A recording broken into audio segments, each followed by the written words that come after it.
Hey, what's up, everyone? My name's Lionel, and I'm your host for LT Productions. You are watching I Watch You Watch. We are covering Beauty in Black. This is streaming on Netflix. This is Tyler Perry's work, Season 1, Episode 6. I appreciate everyone for coming to my channel. Episode 6, sorry. Please like this video and also subscribe to my channel. And you can leave your comments below, but let's get into this episode. Alright, so we basically have started, I don't want to say a new day, but another portion of the day, because it isn't really a to be continued at this moment. What's happening now at the office building, there are protesters there. Mallory and Jules, they meet up in the car. Calvin has to step out and not be a part of this discussion. Mallory shows this video to Jules about what's going on, and she's like, who is behind this? And Jules said, Lena, the lawyer, the same one that served Lena papers, or Mallory papers at that convention that she had.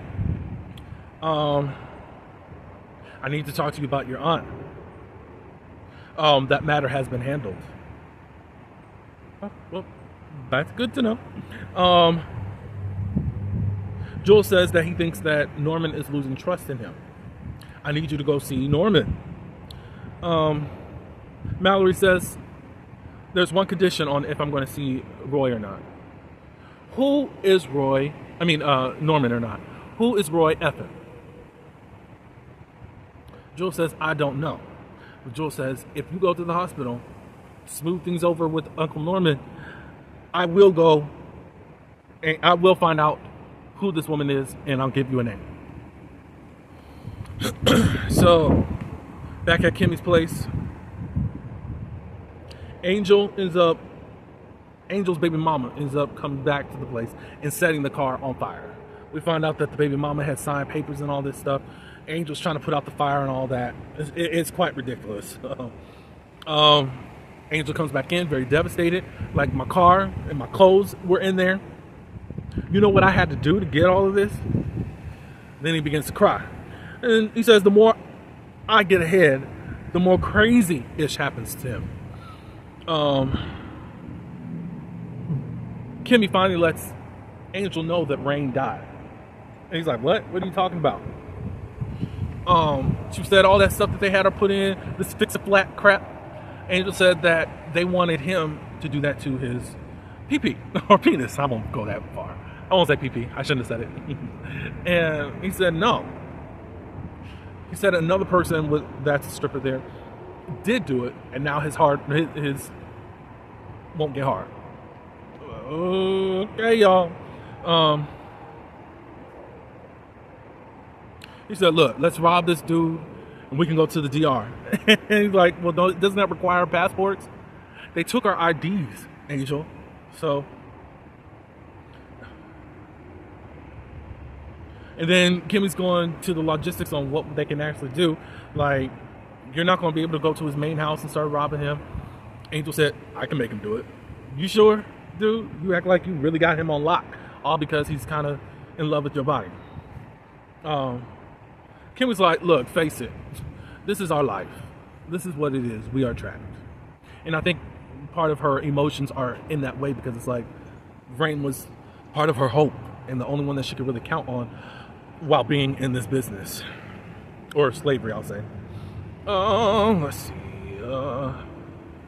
Norman talks to Dr. John. I think he's like chief of staff of the hospital. I need to move my wife. And they're like, what are we doing here? It's risky to move her. The doctor that's over this case, or over Ina, was like, why are you doing this? It's not going to work. Norman says, I need her to be moved immediately. We've given too much money to this hospital for you guys to treat my wife the way that you're treating her. Mallory comes and tries to calm Norman down. Mallory says, I know that you're mad with the whole family. Norman says, I'm not mad at you. Mallory's like, I think Norman's like, do you know who did this? Mallory said, no, I don't have no clue. Was she kidnapped? Like, Like, how did she end up in a tow yard? You know, because Norman's telling this story about her being in a tow yard and all this good stuff. Ina. And she's like, what? How did this happen?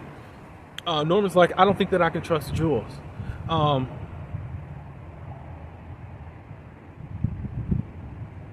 So then they see this advertisement of this lawsuit for the Beauty in Black. And they said, are you on this at all? He's like, yeah. He does say that I'm having Ina moved and you need to go take care of this. So go on to the office. Calvin and Mallory, they talk. Oh.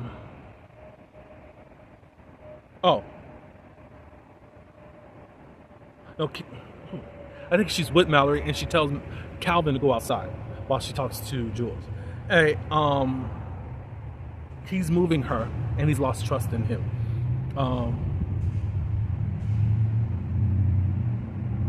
And then again, Mallory's like, I think it was about the Roy situation, but possibly also Norman's situation. Jules was like, I'm on it. And Mallory's like, I don't think you are, but I thought it was about the Roy situation, but whatever. Obviously, Mallory is letting it known a little bit more that she don't even trust him. But the crazy thing is that Roy knows where all the bodies are buried. So it's kind of like a 50-50 chance of pissing him off and not knowing what the consequences are going to be. So Roy makes it to the office. On the outside, he sees all these protesters and someone was directing him, go to the back. You are one of the executives. He's like, no, I'm good. He starts talking with one of the protesters and he basically saying, who's paying y'all? And this woman comes with her child saying, nobody's paying us. My daughter has a cancer, all because of the products that she's used from you guys. We're not getting paid. So then finally, the dude was able to escort Roy over to the side. And the lawyer that's over this civil lawsuit talks with Roy. Apparently they have a history. Roy doesn't even remember her. But from college, Roy was with Mallory and he was pushing up hard to be with Lena. But she also has given note to us that Roy was heavily into drugs even back then. So this goes back a long time of whatever has happened in the dysfunction in his family. Lena says, look, I'm going to bring this company to his knees. Roy's trying to flirt and says, I want to put you down to your knees, basically to do something sexual for him. Lena reads into Roy and says, how the perception is that you're a loser, but really you are the brains of this whole operation, and Mallory is the base of the company and has kind of left you out in the wind. Roy kind of agrees with it and he gives his number. Or she gives her number and says, look, we can talk and it can be off the record. He kind of agrees to that and tries, and then they go on about their way. Roy goes up to the office. Jillian's in Mallory's office pretending to be Mallory. Roy walks in and is like, what's going on? Where is Mallory? She said, at the hospital. Jillian apologizes for what happened in the morning. And he asks, did my wife put you up to it? And she said, no. Why did you do it? She says that she wants to do whatever he wants her to do. As far as whatever you need from her, she wants to be there for him. And then Roy says, I don't trust you. And I don't know what I wrote there, sorry. Kimmy talks to her baby sister, Sylvie. She's now 16, saying, did you get Kimmy asked Sylvie, did you get the money that I sent? He said, no. He won't let me have it. He took it. He won't let me be a cheerleader. So you don't have the outfit to be a cheerleader? No. So Kimmy says, I'm going to send you some more money. I'm going to wire it. What you can do is, whenever you go to the store, whenever mom is scratching off some lottery tickets, you go get the money and don't tell anyone you have it. And then Sylvie's like, I can't wait to be with you again. I'll be 18 in 2 years and then I can live with you. Kimmy has given the impression that she's a nurse. um, and is making a ton load of money. They have no clue as to what she's actually doing in her real life. She hangs up for him, and then we go into a scene with Roy and Jules. They talk about Kimmy. They don't know her by name, but whatever. He wants to see Kimmy suffer. And Jules said, you know, your wife wants to know who you're actually messing around with. Why don't y'all just divorce? Because obviously y'all can't stand each other. And Roy says, we get more shares of this company as a couple. If we divorce, it's diluted. Why didn't you have...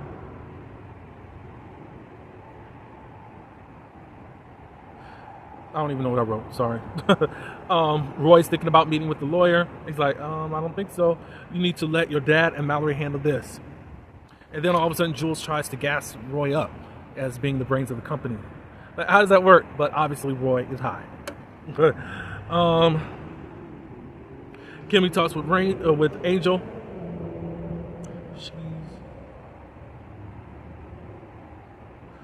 Kimmy's just done with this. She says, you know, I want out of this. You know, I want to do more than just survive.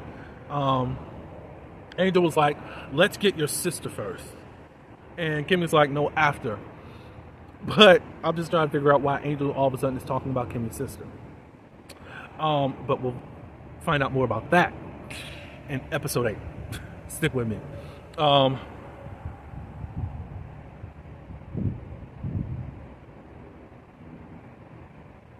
But she says, you know, we got to get the sister afterwards because we got to make sure that we get the fortunes that we need. But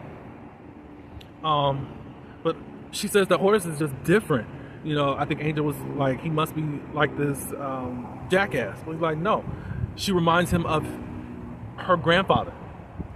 You know, he promised me that he was going to get Rain out of the hospital. So it's just kind of weird that he didn't do what he said. My grandfather was sure about his promises that he made, you know. So they're moving Ina. They're in an ambulance. Got doctors and a nurse looking after her, and they got to pull over because something is wrong. Before we get to that, let's get to this. Jules and Mallory, they talk a little bit more. Roy went viral in regards to that, you being paid to protest and all that good stuff. Jules says, you know, you need to worry about your uncle because he's quite volatile. Or something to that nature. Somebody said you need to worry about your uncle. Jules says, I'm not worried. You know, we got everything under control there. We have business together. And Mallory's like, what business? Security. That's a stretch, Jules. And then Mallory says, who is the B that Roy is with? Jules says, I don't know. So Varney and Charles. Varney's like, why aren't you staying here like your mom said instead of trying to go to home? He says, I'm going out. I'm going to party. Every time you're mad at your father, you do something stupid. Stay with me tonight. Then they get into about Varney's sexuality. You're too busy up in the closet and I can't really show you off. You can't even come back to my place. Like, you know, if the car is not in your father's place, it's going to be too many questions. He says that he's not closeted, he's private. Sure, Varney. Sure. Charles says, when you commit to me, then I'll stay. And then Varney says, you know what, this is over. I don't want anything to do with you. And Charles ends up saying, you'll be back. And then he pulls down his pants. And you see his very plump, juicy buttocks. It says, you'll be back for this ass. Then Varney goes out the door. So since there's been complications, and Norman's like, you said that she could be moved. What's happening right now? Do you know my brother? And he ends up shooting the doctor. And then the doors open, and he shoots them. And then the nurse there, she's like begging for her life. He's like, do you know my brother? And she says no, and then he shoots her dead. Ina's dead also. So when people were trying to warn about this whole anger and being volatile, they wasn't lying on Uncle Norman. So yeah, he's quite unhinged. So again, Norman done shot everyone that was trying to help him. Like, well, I guess you know how to get yourself off. So I got to see how that's actually going to play out. But that's all I do have. This episode was quite interesting in the roller coaster. Still need to figure out why Angel is all of a sudden talking about the sister. Because I don't know why Kimmy didn't pick up. Like, why are you talking about her and go get her? Obviously, you can tell that a body then got to Angel. That's all I do have. Let me know in the comments what you thought of this episode and this crazy family. I appreciate everyone who comes to my channel. Please like this video and also subscribe. And until the next one, peace.